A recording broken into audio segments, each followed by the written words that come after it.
হে জগতবাসী, আজ আমি শামীম আলী চিশতি আপনাদের সামনে একটি আলোচনা নিয়ে আসলাম।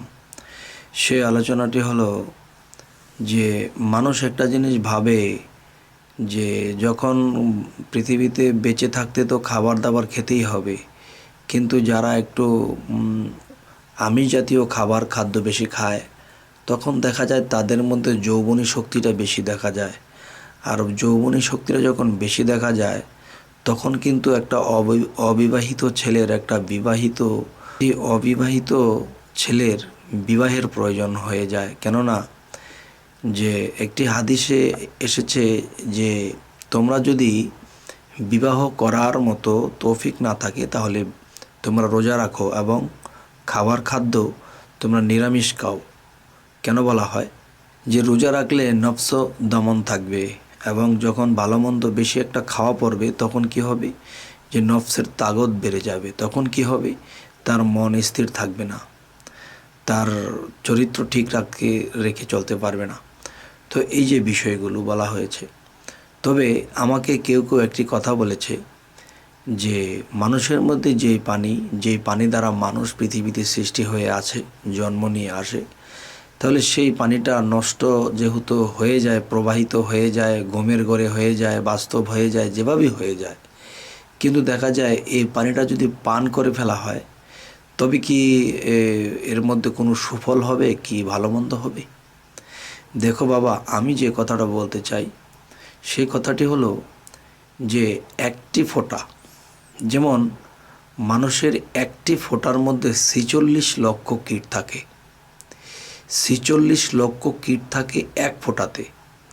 যখন একজন মানুষ সহবাসে যায় বা ঘুমের ঘরে নষ্ট হয়, যেভাবেই যায়, এখানে 24টি ফোঁটা এক চান্সেই এটা প্রবাহিত হয়।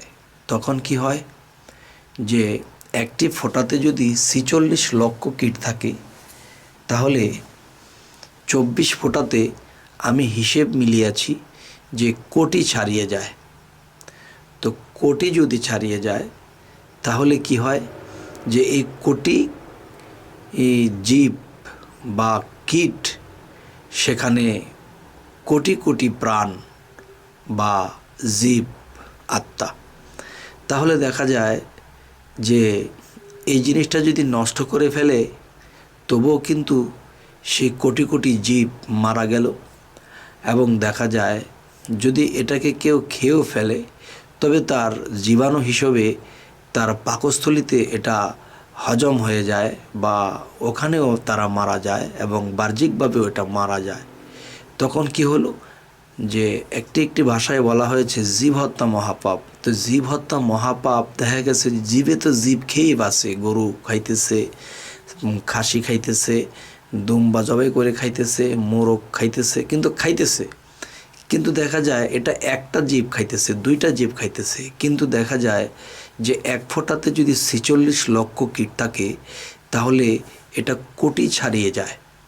তাহলে আজকে বোঝাতে চাচ্ছি যে আমাকে কোনো এক ভাই ইঙ্গিত করেছে যে যেহেতু এটা শরীর থেকে প্রবাহিত হয়ে গেছে, এটা যদি কেউ খেয়ে ফেলে তাহলে তো শরীরে মিশে গেল।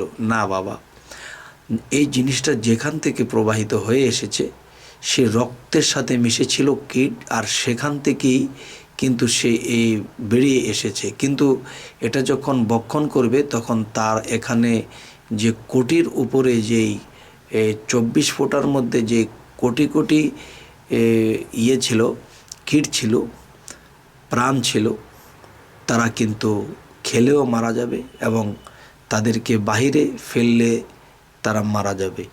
তাই আমি আজ বলতে চাচ্ছি যে বিষয়টি, যে যারা এমন ভাবেন যে খেয়ে ফেললে, না বাবা, এমন কাজটি কেউ করবেন না। যে দেখা গেছে যারা অবিবাহিত তারা যেন একটু রোজা বেশি রাখে এবং নিরামিষ পান করে।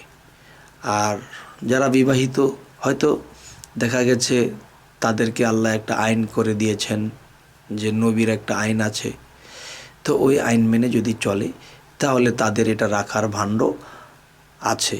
কিন্তু দেখা যায় আল্লাহর কাছে বলা যাবে, কিন্তু যারা এভাবে প্রবাহিত করে এটাকে নষ্ট করতেছে, হয়তো এই জন্যই বলা হয়েছে যে তারা একটু বেশি রোজা রাখো এবং নিরামিষ খাও, তখন দেখা যাবে যে এই জিনিসটার যখন দুর্বল থাকবে বা ওই জিনিসের সৃষ্টিটা বেশি হবে না, তখন একজন মানুষ ঠিক থাকবে। আর না হয়তো মন, দেহ, চরিত্র কোনো কিছুই ঠিক থাকবে না। তাই বলা হয়েছে যে বৎসরে মাস 12, এরপরেও যে যত কমাইতে পারো। এটা কাকে বলা হয়েছে? এটা বিবাহিতদেরকে বলা হয়েছে। তাহলে যারা অবিবাহিত তাদের কি অবস্থা হবে? এই জন্যই বলা হয়েছে তারা যেন বেশি বেশি রোজা রাখে।